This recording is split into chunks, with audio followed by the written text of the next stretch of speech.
Anaerobic Coffee, history of a modern masterpiece, how it was created and improved. In a previous episode I've talked about coffee processing methods and why do they exist, but we only touched anaerobic modulation or processing.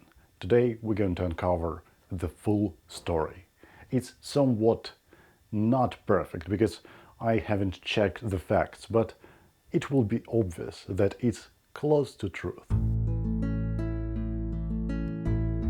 Let's start from the farm. Imagine you are a farmer and you have 3 tons of crop and you heavily rely on this income that it can give you.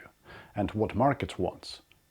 Stable coffee and uniform, so that they can blend it. They can buy in bulk a lot of tons, hundreds of tons, and just go to their roasting coffee facility and roast it and sell it to the supermarkets all around the world. So they need consistency in flavor. That's why they don't usually want unique coffee. It's not their need, and they want to buy coffee as cheap as possible. So after all, he knows that you can't just increase amount of crop, you need more land. But at some point farmers realized that they can get more money by selling better coffee. Better meaning more unique. And even though the crop will be smaller, they can get more money for the smaller crop, less work, which is nice. Should be nice, but not so much. We can have basic coffee and just sell it cheaply. We can go with varieties like geisha, which are incredibly hard to grow and to have a proper crop, so you can spoil it easily.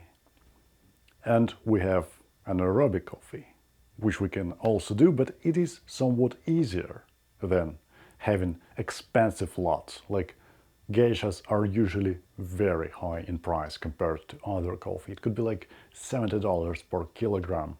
Usually regular coffee is $10 per kilogram, green unroasted coffee. And of course, if you want to grow the trees, geisha varietal, it can take up to 10 years to get to the first crop, if at all. So yes, while you can be more profitable with this scheme when you can have unique coffee, but at some point market did not want that exactly unique coffee, fermented coffee. In fact, we could have lost it, and it turned out to be a modern masterpiece. As I know, I'm relatively new to good coffee. From 2020s, anaerobic coffee wasn't that great and that popular. There were a couple of problems. People didn't know how to process it. Roasters didn't know how to roast it. So you can see the chain. Every link didn't know how to use it, and even baristas didn't know how to brew it properly. As you can see, you can destroy coffee flavor on every step, but most important, it's all starting from the farm. If farmer fails, you can expect that this coffee will be unpopular and commercially not viable. And we're going towards fermentation. For generations, people knew how to preserve the food, and it affects the flavor, so they know about fermentation. That's possibly how anaerobic processing occurs. Or alternatively, there was some enthusiasts or group of enthusiasts who wanted some experimental coffee, and they wanted to invest in farmer's crop and ask him to do these experiments while buying all of the crop, all of the results of the experiment. Will they be successful or not? And this story has a higher probability. And that's why you've seen on the coffee bags for around 5 years or so, or even more, experimental lot or experimental fermentation on the bag of coffee. So we know at some point it was a complete failure because it was experiment. You didn't know how to work with it. You needed to harness it. And that's why we had some flavors like pickles. So it was unpleasant flavor, like you don't expect it from the coffee. So coffee roasters just labeled that coffee as funky. That's how funky word probably sticked to coffee of anaerobic processing and similar processing method. So at first the results was unstable. Imagine you can make sauerkraut without recipe. You can try to make it, and what the result you will get? Probably not great, not from the first try. That's why it took a lot of time to develop some solid knowledge through practice and experiments, so that we have a lot of data to work with, so that we know how exactly we can affect the flavor. And the problem with coffee, you can't just eat it right away after fermentation. You need to cook it, and then you need to brew it properly. So we have another chain of complexity, which makes it very, very less likely to happen to have a proper anaerobic processing to stick to the market and be successful. But there is another layer of complexity. People on the farms usually don't have like good coffee for their own consumption, or they drink not so good coffee, or they don't drink it at all. So they can't check the result. They rely only on the partners who ordered these experiments. So what is anaerobic fermentation? It's just the process which occurs without oxygen. So it doesn't require oxygen, but it can occur with oxygen. It's called, like, you can go with anaerobic and aerobic fermentation. Aerobic is with oxygen, but it requires oxygen. And why we doing the processing without oxygen? In order to have only good fermentation, because aerobic usually bad, and you can spoil your coffee. So if farmer wants their coffee to be bulletproof without defects, they usually get rid of oxygen in order to not have this bacteria growth which grows on aerobic fermentation.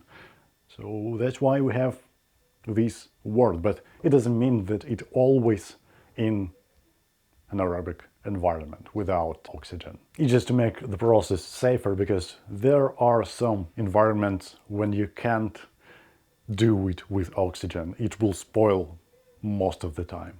So in order to not risk, process evolved, and that's why it became more stable. So that's why we have so many variations of anaerobic processing coffee, anaerobic modulations of coffee, just natural, throw it on patio in some heaps, so they will ferment naturally. And you can place them in water, submerge them so that they will not contact with oxygen, and it also will make it safer and more predictable. But the process of fermentation, as you know, is not that stable, because it needs, in order to be stable, two parameters. First of all, temperature, and there is very specific temperature which should be used. So we have the temperature and the time, and we have like funky fermentations 120 hours. And why we have them? Because there is a temperature which allows to do this, because in mountains it's sometimes 15 degrees Celsius and you have slow fermentation process. If you increase the temperature of environment or of liquid, because some coffee use liquid for that reason, in order to cool down the coffee or heat it up, so we have more control and we can ferment it faster. So if you want faster fermentation, just increase the temperature, you have faster result, and you don't need to wait for your crop to take space. You can dry it after a few hours of processing. So it's like proofing the dough. You can make bread in under 2 hours of proofing, or you can place it in the fridge, like some focaccia pizza or just sourdough bread, etc. And you can leave it there for 3 days for proofing, so it will be gentle. And there are different approaches for that. So that's like a bread, basically, fermentations in coffee. But farmers go, or some people who experiment with this, even further, they add some yeast to the process. So not only natural bacteria, but injecting yeast in some liquid in order to have some additional flavors, like in cheese. When we ferment fermenting cheese, and this added yeast can shift the flavor dramatically. You can have coffee from different regions like Indonesia, Colombia. They can have similar profile even though they have different flavor of basic coffee, but when they add the yeast, it's somewhat similar in flavor. Of course, there are differences, but the basic layer of this yeasty fermentation will be very similar from some regions as well. So Indonesia and Colombia are the leaders for me in stability of fermentation and control. So going fast forward, today we have a lot of knowledge about the processing method, about fermentation, and it is shared within the farmers, and usually in Colombia, mostly. And if you listen to Lucia Solis, if you don't, check her podcast. She knows a lot about fermentation. She came from wine, and now she's in coffee. And she knows a lot about fermentation and helps farmers to make the coffee, first of all, stable and interesting. Because the reason for fermentation is to get some basic coffee and make it tasty. We don't necessarily need some geisha varieties, bean bourbons, etc. So some interesting varieties. If you have not so great environment, soil, and overall conditions, you can just use fermentation in order to make your coffee more interesting and increase its price. So over the time, everyone learned what to do better. Farmers learned how to control the temperature, the time. Roasters learned how to roast it properly, because there is also a tricky part, because it usually needs to be darker in order to be successfully roasted. Otherwise, it could be under-roasted, acidic, and even grassy. These are some flavors of unroasted coffee. Some improperly roasted coffee, not to the point where it is usable for consumption. Oh yeah, it's called underdeveloped in professional term. And back to farmers. Now we know that this farmer who wanted to make more money, he now knows that the risk is way smaller than before, and he can experiment, and market is shaped, and he can sell these lots. That's important, because before that, coffee goes to processing station, just throwing it to processing station and everything mixed together, everything sold. Now market is more like partially goes to the mixing, if it's basic coffee. If it's specialty coffee, special and specialty coffee, it goes separately and separately processed. That's why the market is way different than before, because it just not adapted to have like small bunches of coffee, small unique bunches of coffee before. Now it is, at least in some regions. But most importantly, over the time we learned as a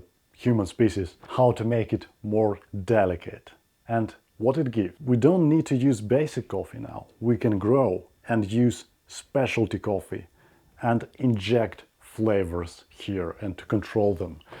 And we can even stop the fermentation process manually, just by increasing the water temperature or decreasing it. So if we have a great coffee already, we can inject, modulate a little bit of the flavor to make it even more complex, more interesting, has like some body change.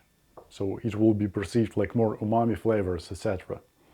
And we have thermal shock, which stops the fermentation and locks the flavors inside because of the pores are closing. And it's probably happened because of the championships as well, because they needed some unique coffee. So that's how anaerobic processing evolved, or anaerobic modulation.